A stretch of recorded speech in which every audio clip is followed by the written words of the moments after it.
Hello नमस्कार दोस्तों, आप सभी का हमारे YouTube channel today current information पर बहुत बहुत स्वागत है। आज के इस सेशन में मैं बात करूंगा अर्धवार्षिक परीक्षा 2021-22 के विषय इतिहास कक्षा 11th का संपूर्ण पेपर हल करने वाला हूं। आपसे ये निवेदन है कि इस सेशन को अधिक से अधिक शेयर करिए। अगर आप चैनल पर नए हैं तो सदस्यता जरूर लें, यानी सब्सक्राइब जरूर करें। चलिए आइए इस सेशन को शुरू करते हैं।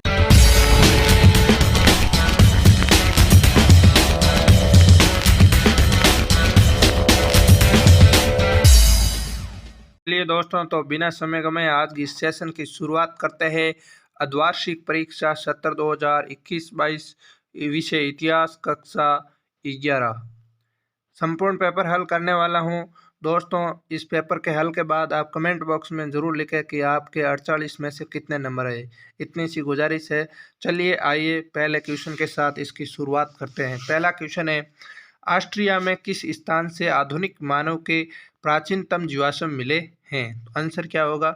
मुंगो झील से मिले। कहाँ से मिले हैं? मुंगो झील से मिले हैं। दूसरा क्वेश्चन है, हादसा कौन थे? हादसा कौन थे? आंसर होगा शिकारी और संग्राहक। कौन थे? शिकारी और संग्राहक थे। नेक्स्ट तीसरे क्वेश्चन की बात करते हैं। तीसरा क्वेश्चन है, दिनारियस क्या है? दिनारियस क्या है? आंसर होगा रोम का चांदी का सिक्का है, उसे क्या कहते हैं? दिनारियस कहा।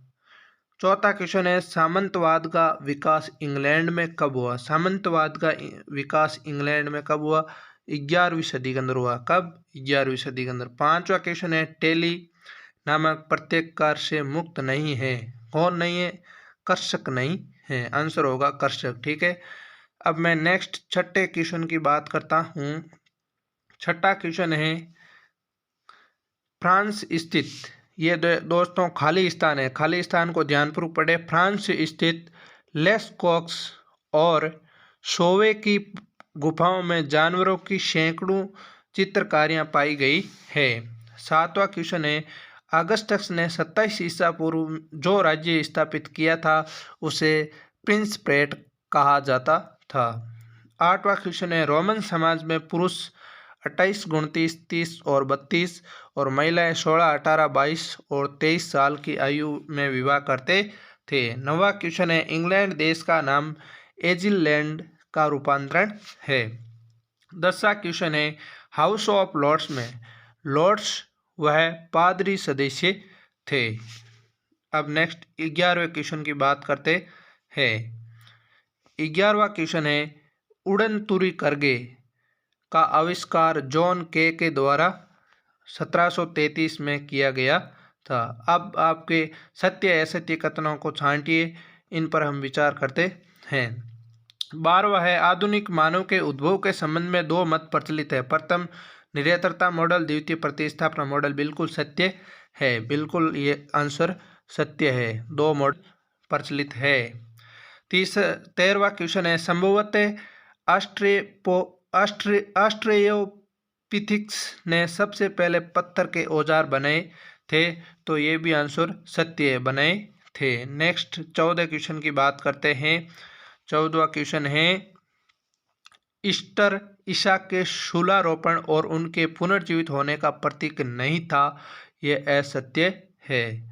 16वां क्वेश्चन है, ब्रिटेन पहला देश था जिसने सर्वप्रथम आधुनिक औद्योगिकरण का अनुभव किया था, ये कथन भी क्या है?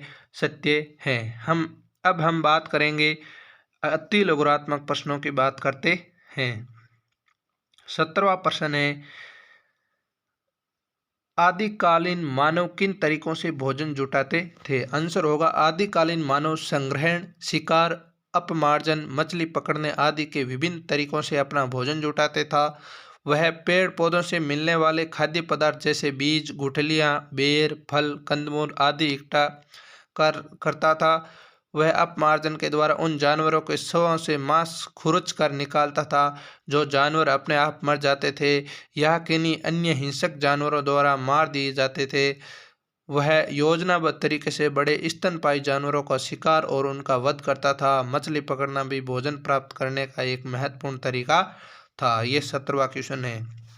नेक्स्ट 18वें क्वेश्चन की बात करते हैं। 18वां क्वेश्चन है, एनफोरा से क्या तात्पर्य है? एनफोरा से तात्पर्य है शराब, जैतून के तेल तथा अन्य तरल पदार्थों की ढुलाई ऐसे मटकों या कंटेनरों में होती थी जिन्हें एनफोरा कहते थे। आंसर समझाया, शराब, जैतून के तेल तथा अन्य तरल पदार्थों की ढुलाई ऐसे मटकों या कंटेनरों में होती थी जिन्हें एनफोरा कहते थे। 19वां क्वेश्चन है, मोनेस्ट्री किस धर्म से संबंधित है? मोनेस्ट्री किस धर्म से संबंधित है? ईसाई धर्म से संबंधित है। 20वां क्वेश्चन है, बेलन मिल, रोलिंग मिल का आविष्कार किसने किया था? तो किसने किया था दोस्तों? हेनरी कोर्ट ने किया था। किसने? हेनरी कोर्ट ने। आंसर सही होगा। अब हम बात करेंगे लघुरात्मक प्रश्नों की। किन की बात करेंगे दोस्तों? लघुरात्मक प्रश्नों की बात करेंगे, ठीक है ना। 21वां क्वेश्चन है, मानव विज्ञान की परिभाषा बताइए। मानव विज्ञान एक ऐसा विषय है जिसमें मानव संस्कृति और मानव जीव विज्ञान के उद्विकासीय पहलुओं का अध्ययन किया जाता है। अब 22वां क्वेश्चन करते हैं। 22वां क्वेश्चन है, रोमन सम्राट कॉन्स्टेंटाइन द्वारा प्रशासनिक क्षेत्र में क्या नवाचार या सुधार किए गए हैं? पहला है, सम्राट कॉन्स्टेंटाइन ने 310 ईस्वी में सैलिडस नामक एक नया सिक्का चलाया था। दूसरा उनका प्रशासनिक कार्य, उसने 324 ईस्वी में दूसरी राजधानी कस्तूनतूनिया का निर्माण किया। और तीसरा, उसके समय से में तेल की मिलों, शीशे के कारखानों आदि का स्थापना हुई। इन सभी के फलस्वरूप शहरी संपन्नता और समृद्धि में अत्यधिक वृद्धि हुई। नेक्स्ट बात करते हैं 23वें क्वेश्चन की। 23वां क्वेश्चन है, सामंतवाद से क्या क्या तात्पर्य है? आंसर होगा, सामंतवाद जर्मन शब्द फ्यूट से बना है जिसका अर्थ है एक भूमि का टुकड़ा। ये एक ऐसे समाज की ओर संकेत करता है जो मध्य प्रांत और बाद में इंग्लैंड तथा दक्षिण इटली में भी विकसित हुआ था। अब नेक्स्ट क्वेश्चन है, 24वां क्वेश्चन की बात करते हैं। औद्योगिक क्रांति के अर्थ को स्पष्ट कीजिए। आंसर होगा, जब हाथ के स्थान पर बड़ी बड़ी मशीनों द्वारा विशाल कारखानों में वस्तुओं का उत्पादन बड़े पैमाने पर किया जाने लगा, उसे औद्योगिक क्रांति कहते हैं। अब हम 25वें क्वेश्चन की बात करते हैं। आधुनिक मानव के उद्भव के संबंध में प्रचलित मतों की व्याख्या कीजिए।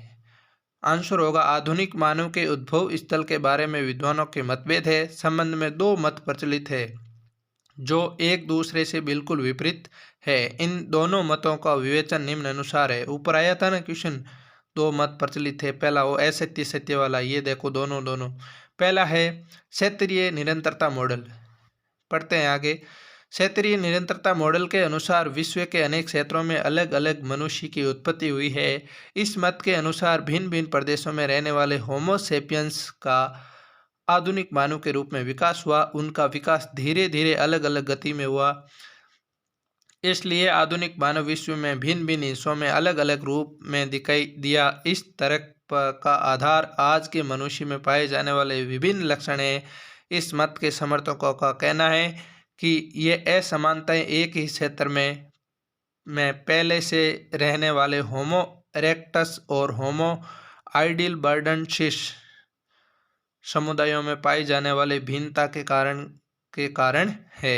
दूसरा हमारा है प्रतिस्थापना मॉडल। कौन सा? प्रतिस्थापना मॉडल। प्रतिस्थापना मॉडल के अनुसार मनुष्य का उद्भव एक स्थान अफ्रीका में हुआ है। इस मत का समर्थन इस बात से होता है कि आधुनिक मानव में जब सब जगह शारीरिक और उत्पत्ति मूलक समरूपता पाई जाती है। इस मत के समर्थन में ये तर्क दिया जाता है कि मनुष्यों में अत्यधिक समानता इसलिए पाई जाती है क्योंकि उनके पूर्वज एक ही क्षेत्र अर्थात अफ्रीका में उत्पन्न हुए। अब हम 26वें क्वेश्चन की बात करते हैं। 26वां क्वेश्चन है, श्रेणी गिल्ड पर एक संक्षिप्त टिप्पणी लिखो। आंसर होगा, आर्थिक संस्था का आधार श्रेणी गिल्ड था। प्रत्येक शिल्प या उद्योग एक श्रेणी के रूप में संगठित था। यह उत्पाद की गुणवत्ता, उसके मूल्य और बिक्री पर नियंत्रण रखती थी। श्रेणी सभागार प्रत्येक नगर का आवश्यक अंग था। अब अंतिम क्वेश्चन हमारा है, रोम समाज में स्त्रियों की स्थिति की व्याख्या कीजिए। आंसर होगा, प्रथम शताब्दी ईसा पूर्व तक स्त्रियों को संपत्ति संबंधित अनेक अधिकार प्राप्त थे। पत्नी अपने पति को अलग संपत्ति हस्तांतरित नहीं किया करती थी। परंतु अपने पैर तक परिवार में वह अपने पूरे अधिकार बनाए रखती थी। स्त्री का दहेज वैवाहिक अवधि के दौरान उसके पति के पास चला जाता था, परंतु स्त्री अपने पिता की मुख्य उत्तराधिकारिणी बनी रहती थी और अपने पिता की मृत्यु होने पर उसकी संपत्ति की स्वतंत्र स्वामिनी बन जाती थी। इस प्रकार रोम की स्त्रियों को संपत्ति के स्वामित्व व नियंत्रण में व्यापक कानूनी अधिकार प्राप्त थे। रोम में तलाक, यहाँ गलत टाइपिंग हुआ, रोम में तलाक देना अपेक्षाकृत सरल था और इसके लिए पति अथवा पत्नी द्वारा केवल विवाह विच्छेद करने के निश्चय की सूचना देना ही पर्याप्त था। तो दोस्तों लगभग हमने 27 क्वेश्चन इस पेपर के हल कर लिए। आपके कितने नंबर आए इनमें से कमेंट बॉक्स में ज़रूर लिखें। अगर आप चैनल पर नए हो तो चैनल को सब्सक्राइब ज़रूर कीजिए दोस्तों, और अपने दोस्तों के साथ शेयर ज़रूर कीजिए दोस्तों। बहुत मेहनत की है हमने और ये मेहनत आपके लिए कर रहा हूँ। अगर मेहनत अच्छी लगी है तो चैनल को सब्सक्राइब और शेयर ज़रूर करना। तो आज के सेशन को यहीं विराम देते हैं, मिलते हैं नेक्स्ट सेशन के साथ, तब तक के लिए धन्यवाद।